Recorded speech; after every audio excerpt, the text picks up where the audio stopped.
Well, coming back with some developments coming in as far as the Karnataka politics is concerned, because what we are learning is that Sonia Gandhi and Priyanka Gandhi are going to be in Delhi today. On the other hand, Siddaramaiah and Shivakumar both are expected to meet them in Delhi. So shortly, both of the leaders are going to leave for the national capital, wherein this meeting is going to take place, and the focus is likely to be the next step, which is the cabinet formation. So now it is to be seen how the Congress is going to form the cabinet for the state, because delicate caste balancing is a must when it comes to the new cabinet formation. Let me go across to my colleague Deepak for more on this. Deepak, today both Siddaramaiah and Shivakumar are expected to meet Sonia Gandhi and Priyanka Gandhi in Delhi today. Take us through all those inside deeds you're gathering.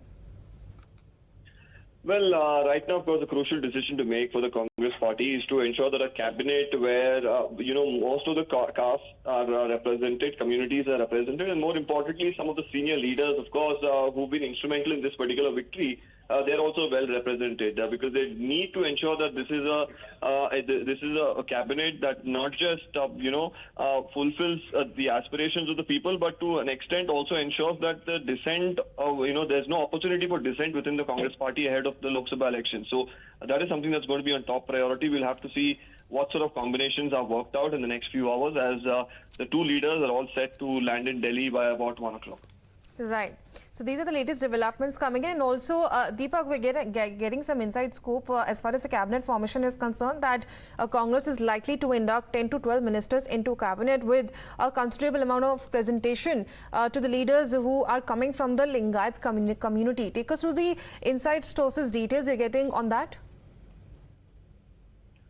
Well, all combinations in terms of caste need to be kept in mind, not just Lingayats. Now, there would, of course, we already had somebody like Mr.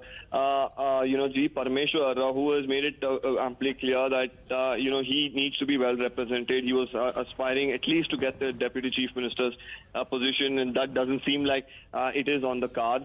Right now, with many of the community leaders, of course, caste leader, heavyweights who have come out and said that they want to be well represented. It's, of course, a task for the Congress party to handle. We'll have to see how soon they will be able to fix this situation. Yes, and also tomorrow it is going to be the big day, since the oath-taking ceremony is taking place. But also what we need to see is the show of strength which has been planned by the opposition on a whole.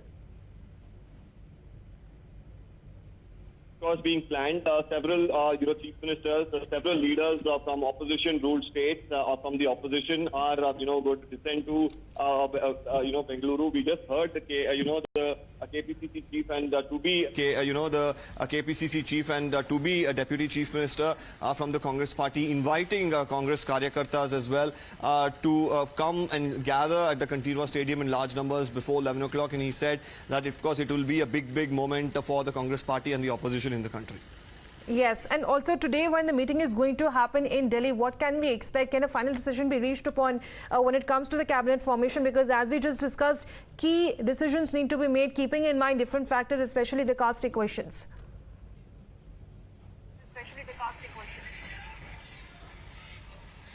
Absolutely. Caste equations, like I mentioned, of course, make a big difference. Now, of course, we have Mr. Siddaramaiah, who's going to be the chief minister. On the other hand, of course, he is considered as a champion of the backward classes, somebody who's known, of course, to be very instrumental in the entire Ahinda movement in Karnataka. After that, of course, we have a Wakaliga deputy chief minister now to represent the Lingayats, the Dalits, and various other communities, of course, will be important. We should also note that Lakshman Saudi, who of course left from the BJP, now is an MLA from the Congress. He will of course be eyeing for a plum portfolio as well. Mr. Jagdish Shettar, unlikely of course that he would want to accept a position as a minister, but he'll have to be made an MLC and then a minister. Whether that is something that he will agree to is also something that remains to be seen. Meanwhile, other community leaders as well will be looking at various positions, and we're not just looking at caste equations here, we're also looking at issues like senior leadership within the party. Some MLAs, of course, who've ensured that they brought down juggernauts in the BJP. Various of these combinations, of course, will be worked out by the Congress party, is what we've been told. Well, of course, it remains to be seen how the Congress party is going to placate the MLAs when it comes to the cabinet formation, especially the BJP turnouts who joined the Congress party just ahead of the elections. Well, thank you, Deepa, for sharing all those details.